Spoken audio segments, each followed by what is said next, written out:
Así que eso trae a pie otro artículo, que es el artículo que está de Global Research, que nos habla de cuáles son las consecuencias económicas de la pandemia. Y este artículo es letal, es letal. Por eso, pese a que se hace largo esto, amigos y amigas, no quería dejar pasar este reporte sin leeros estas palabras.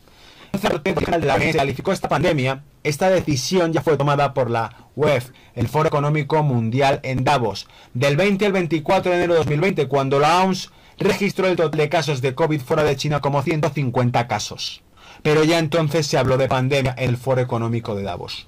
Esta fue una primera indicación de que había algo que no estaba del todo bien, que hay otra agenda detrás del brote de enfermedad COVID-19. El 23 de marzo, el jefe de Protección Civil de Italia, Angelo Borelli, dijo al periódico La Repubblica que era creíble que por cada caso reportado oficialmente pudiese haber al menos 10 casos infectados no reportados, casos asintomáticos que no requieren una visita al médico. De hecho, añado aquí, esto iría en la línea de lo que ha presentado el Imperial College, donde nos dice que la tasa de infectados en países como Italia y España rondaría entre el 10 y el 15% de la población. Eso son, en el caso de España, 7 millones de infectados. Por lo tanto, la cifra de infectados actual, que son unos 180.000, no correspondería con la cifra real. Y esto nos lleva a una conclusión clara. Dice, si esto fuera cierto, la tasa de mortalidad real en un accidente cerebrovascular se convertiría en 1% en lugar de 10%. Es decir, la tasa de mortalidad real derivada de esta infección sería mucho más baja porque habría muchos más infectados que no lo están reportando porque sencillamente no se ponen graves, ¿vale? Lo que el mundo está experimentando se asemeja a una declaración mundial bien planificada y a la implementación de una ley marcial con consecuencias desastrosas desde el punto de vista socioeconómico, mucho peor que la enfermedad misma. Nadie se mueve, la economía se detiene casi por completo. Y dice, esto plantea la pregunta, ¿qué hay detrás y qué viene después? El 2 de abril, que solo 2 semanas después del cierre de la economía de Estados Unidos, casi 10 millones de trabajadores de Estados Unidos están sin trabajo. 10 millones de empleados en Estados Unidos están sin trabajo desde el 2 de abril. La pérdida total de empleos en solo 2 semanas, casi 10 millones, equivale a un golpe asombroso y repentino para los trabajadores estadounidenses, nunca visto antes en la economía de los Estados Unidos. El mercado laboral en las próximas semanas podría superar los 15 millones de empleos perdidos en el pico de la gran recesión de 18 meses de 2007 a 2009. Es decir, en tan solo esas 2 semanas se pierde la misma tasa de empleo que se perdió en 18 meses durante la crisis de 2008. ¿Os dais una cuenta de la magnitud de esas cifras? El 31 de marzo la Fed dio un pronóstico alarmante. El 32% de paro en Estados Unidos, 47 millones de personas sin trabajo para el próximo trimestre a medida que el coronavirus continúe propagándose. Las bancarrotas, especialmente de las pequeñas y medianas empresas, el tejido real de la economía, amigos y amigas, puede estar fuera de control en un mes o dos. Esto tendría un efecto dominó adicional sobre el desempleo. Es decir, a medida que las pymes, las pequeñas empresas pierdan, son las que generalmente generan el tejido económico, aumentará el paro. Fijaos que estas cifras son de auténtica película de terror. 32% de paro en la primera economía del mundo. Goldman Sachs. ¿Qué dice Goldman Sachs a todo esto? Veo una parada sin precedentes en la actividad económica, con el PIB del segundo trimestre contrayéndose un 24%. ¿Os dais cuenta por qué el reporte de hace 2 semanas lo titulé Jaque Mate, Nuevo Orden Mundial? Es decir, es un reset mundial. Es un reset mundial. La estructura económica cambia. China pasa a estar a la cabeza de todo esto si realmente Estados Unidos acaba con estas cifras. Dice, los economistas de Goldman Sachs pronosticaron una recesión históricamente aguda y rápida, con un PIB del segundo trimestre hundiéndose un sorprendente 24% después de una disminución del 6% el primer trimestre. El economista de Goldman Sachs pronostica una nueva disminución de PIB del 5% del segundo trimestre. Los prestamistas de vivienda se preparan para hasta 15 millones de impagos de hipotecas en los Estados Unidos. ¿Pero de qué me están hablando? ¿De qué están hablando? ¿Qué es esto, el apocalipsis? Entonces dice Bloomberg el 2 de abril y agrega, los impagos de las hipotecas podrían acumularse al ritmo de los enanos 2008. Los prestamistas hipotequeros se están preparando para la mayor ola de delincuencia de la historia. ¿Pero de qué están hablando? Todo esto ya está sucediendo. Estas cifras cubren solo a los Estados Unidos y todavía no representan a Europa y al resto del mundo. Tales cifras para Europa aún no están disponibles, pero las predicciones son que puedan ser igualmente sombrías. ¿Os acordáis que hace 2 semanas en el reporte que publiqué, en ese reporte de Jaque Mate, Reset Mundial, citábamos que había un periódico británico que hablaba de las amenazas lanzadas por parte de la población italiana a las autoridades, diciendo que hubo varios conatos de asalto a supermercados por grupos en Italia y que la policía tuvo que proteger comercios y farmacias. ¿Os acordáis? Lo comentamos. De hecho, en Twitter hay un vídeo de un personaje, un señor, amenazando al primer ministro de Italia, diciendo que si a su hija le faltaba una rebanada de pan con Nutella, él saldría a cobrársela. ¿Vale? Entonces, esto ya ha ocurrido en Italia, esos conatos de violencia, ¿vale? Y dice, ¿dónde me he quedado? Dice, bueno, igualmente son vías, ¿vale? Mirando a Asia, y a excepción de China, qué curioso, a excepción de China, África y América Latina, tiene un gran sector informal que es difícil de contar, pero que ciertamente se está deslizando a través de cualquier endeble red de seguridad social que puedan tener estos países. Es decir, que el estado del bienestar, las garantías sociales propias del sistema socioeconómico desarrollado en Europa o en Estados Unidos, en algunos países de, bueno, en Asia, evidentemente, y en algunos países de América Latina, también serían más débiles ese tejido social, ¿vale? Y en África, por supuesto. No hay estadísticas confiables disponibles, pero los huéspedes invitados tienen que, por ejemplo, en Perú, que en los buenos tiempos el sector informal puede representar hasta un tercio de la economía. Supongo que esto se refiere a economía sumergida, cuando habla de sector informal. Es una traducción del inglés, ¿vale? En tiempos difíciles como ahora, posiblemente hasta el 50%, incluso más. Es decir, que hay una economía sumergida, como también pasa en España, que representa, en su día en España dicen que el 30% del PIB. Una economía que no cotiza, que no figura en los números ni contablemente, y que, por cierto, amigos, amigas, esa economía la van a matar, porque están haciendo desaparecer el dinero en efectivo. ¿Para qué? Para que no se pueda producir más esa evasión fiscal, esa evasión de impuestos. Si mañana te dicen hay que pagar tanto de tus ingresos en impuestos, no puedes escaparte porque no hay manera de cobrarlo sin ellos.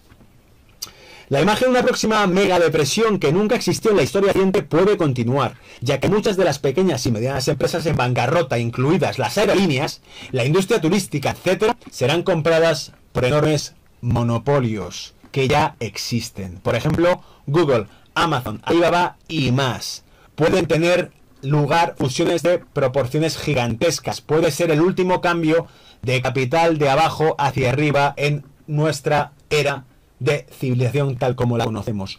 Nos están hablando, amigos, amigas, fijaos, aquí sí vemos ese reset mundial, ese cambio en la estructura económica global, una economía digital 2.0, 3.0 diría yo ya. Vamos hacia una nueva revolución digital, donde el 5G será lo que permita que todo esto se interconecte. Por cierto, nos va a hablar del 5G, porque dice 5G e inteligencia artificial. Mientras tanto, 5G y próximamente la 6G es simplemente para impulsar la inteligencia artificial que puede impulsar el desarrollo de estas corporaciones colosales. Amazon, Google, Alibaba, todas. Su producción, distribución y en última instancia el consumo de las personas del mundo entero. Ya lo dijo el presidente de la Reserva Federal. Amazon ha influido sobre las tasas de inflación de Estados Unidos, de la mayor economía del mundo. Sus variables macroeconómicas se dejan influir por una gran compañía como Amazon, la única que está en una fase alcista en la bolsa de Estados Unidos, la única que presenta un patrón súper alcista rompiendo máximos históricos ahora en medio de esta crisis. Amazon, el futuro. Las compañías de telecomunicaciones ya están inundando el mundo con campos electromagnéticos MF tan venenosos como muchas personas que se verán afectadas. El plan es aumentar su intensidad en decenas de miles de satélites para cubrir en 2030 cada centímetro del planeta.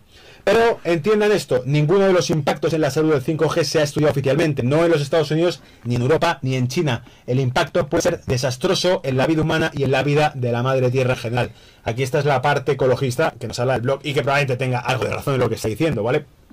Numerosos científicos han escrito al respecto, advirtiendo que a los gobiernos que los potencialmente desastrosos que puede producir la 5G en la vida, y han lanzado peticiones para detener el lanzamiento de 5G, o para poner una moratoria sobre el 5G hasta que se hayan realizado estudios serios. Consulte la apelación de 5G en la Unión Europea. Científicos advierten sobre los posibles efectos graves para la salud del 5G. No solo eso, sabéis que además, buscadlo, hay noticias, en Reino Unido y en otros países se han asaltado torres 5G, las han incendiado. La gente, como está oyendo rumores de que el actual virus está producido por una especie de afección, contaminación electromagnética en el cuerpo que afecta a las vías respiratorias, ese campo electromagnético afecta, crea, por decirlo así, una intoxicación magnética en el cuerpo y dificulta la respiración. Hay un médico en Nueva York, por cierto, que ha hecho un vídeo hace poco hablando de esto, de que la sintomatología que él detecta no parece vírica, sino más bien un daño celular concreto. Y dice, la organización a cargo de la salud y la prevención de daños en la salud, que es la agencia de la ONU, la Organización Mundial de la Salud, la OMS, sí, los mismos que declararon el COVID como una emergencia de salud global, a principios de febrero de 2020, cuando hubo menos de 2 casos confirmados, estos que advirtieron de la urgencia por 200 casos, menos de 200 casos confirmados fuera de China, los que advirtieron de esa urgencia no dicen nada sobre los daños que pueda provocar esa 5G. Es lo que denuncia Peter Koenig en Global Research. Dice que la OMS, que tanta pila se ha dado para hablarnos de un virus que tiene una tasa de mortalidad bastante baja, ¿por qué no mete mano a 5G? Y dice, a partir de ese día la OMS extrañamente ha guardado silencio sobre los temas relacionados con 5G. ¿Por qué? Expresan sospechas no comprobadas, incluso de algunos científicos de renombre, de que la gravedad del COVID puede, al menos en algunos casos, tener que ver con la 5G. Si vais al artículo original, os trae el vídeo que ha publicado el médico neoyorquino que habla sobre esto. Y dice, volver a la calamidad económica ya está sobre la población mundial. Es aún peor para la gente de sectores más precarios. No tienen empleo firme, dependen del trabajo diario o incluso del trabajo por horas. Viven de un día para otro, no tienen ahorros. Su supervivencia absoluta depende de estos trabajos esporádicos e ingresos mansos. Ingresos muy por debajo del salario mínimo que les permita, pero ya no. Sufren hambre, enfermedades, ya que no tienen fijo dinero para pagar el alquiler. Pudieron morir de hambre o de desesperación. La delincuencia también puede aumentar exponencialmente.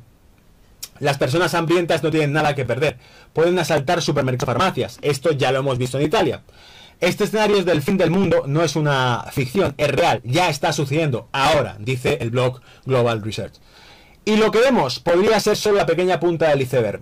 Porque estamos viendo un colapso total de nuestra economía occidental y una miseria creciente para las masas. ¿Qué pasará con estas personas sin trabajo, sin ingresos? Muchos de ellos también pueden perder sus hogares, ya que podrán pagar sus hipotecas o alquileres. Esto liquida el tema de opinión sobre este repaso semanal, pero no solo eso. Esto viene a ratificar la conclusión que saqué hace 2 semanas cuando todo esto empezaba a ocurrir. ¿Qué conclusión es? La conclusión es que para evitar la única manera que van a tener de evitar esa inestabilidad social generada por esa creciente, amigos, amigas, 15 millones de parados en Estados Unidos. Un 30 y pico % de paro. No por la Reserva Federal para asegurar que está en estado de la principal que iba bien popa. Si eso pasa, que iba en popa, con un paro por debajo del 4%, ¿qué le va a pasar a Europa? Y la única manera de evitar que eso ocurra, ¿sabéis cuál va a ser, no? ¿No lo sabéis? La vuelta al socialismo. Claro. La renta mínima garantizada, la nacionalización de sectores. ¿Os suena de algo esto? Porque ya se está oyendo en las noticias a que sí. La intervención del sector privado, porque no va a haber otra. Nadie va a comprar nada.